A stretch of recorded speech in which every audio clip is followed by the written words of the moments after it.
তার জন্য কেউ ছিল না, বিধা আসেনি। পুরো ভেগ চেইন অফ কমান্ড বলে একটা কথা আছে। ডিডি মহোদয় আছেন, এডি মহোদয় আছেন, অনেক লোকজন ছিল। আপনার ওই সময়টায় যে কথা বলা হয়েছিল না আসলে সেটাও আপনি আসছেন। পাশাপাশি ফ্যাসিস্ট সরকারের সময় যারা বিভিন্ন কর্মকাণ্ডে জড়িত ছিল সেই তাদের মানে ওয়ারেন্টভুক্ত আসামিকে পাশে রেখে আপনি কথা বলছেন। তৎক্ষণাৎ যে আপনার যে আগমনটা এখানে হয়েছিল এটা অবশ্যই আপনার ছত্রছায়া হয়েছে। এইখানে অস্বীকার করার কোনো উপায় ছিল না। এইখানে আমরা যারা বসেছিলাম আমরা সিনিয়র মোস্ট প্রফেসর এবং এক্স ডাইরেক্টর সাহেব ছিলেন।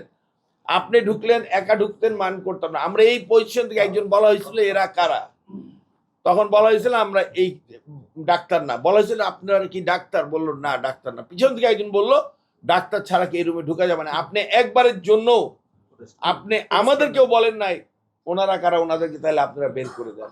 বরঞ্চ আপনি যেই বের হয়ে গেছেন আপনাকে একদম লাস্ট পর্যন্ত ওনাদের ছত্র ছায়াতে আপনি গাড়িতে উঠছেন। এগুলো আমরা প্রমাণিত সত্যি।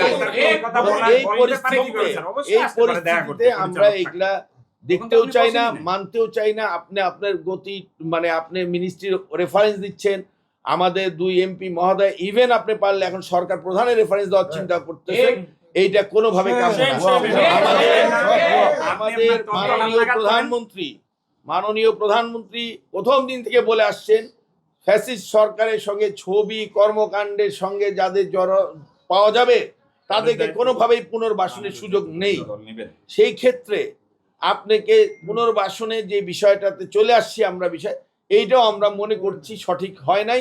কোনো একটা জায়গায় মিসলিডিং হয়েছে, কোনো একটা জায়গায় তথ্য গোপন করে আপনি নিজেকে একদম ড্যাবের সাচ্চালক বানিয়ে আপনি এইটা করেছেন।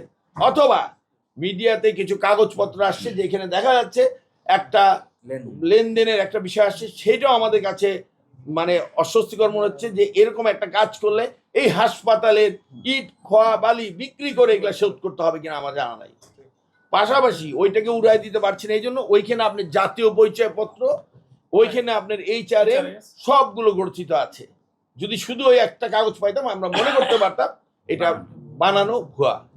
তো এই সার্বিক পরিস্থিতিতে আমরা এই জিনিসগুলো মানতে চাচ্ছি না, পারছি না। আপনি বলতে চাচ্ছেন আমরা ব্যবস্থা করবো, নো আমরা করব না। আমরা আপনাকে অসহযোগিতা করব সর্বত্রভাবে এবং আপনাকে নিজেকে একবারে যে মিনিস্ট্রিতে বলতে হবে যে ওইখানে কোনো পরিবেশ নাই, আমাকে আপনার দয়া করে অন্যখানে অবস্থান দেন। এটাই আমাদের চূড়ান্ত কথা এবং আমরা আমরা হসপিটালে কোনো বিশৃঙ্খলা চাই না। আমরা চাই আমরা আমাদের কাজে ফিরে যাব। আপনার সক্ষমতা আছে, আপনি এটা পারবেন। আজকে আপনি যে মিনিস্ট্রি কথা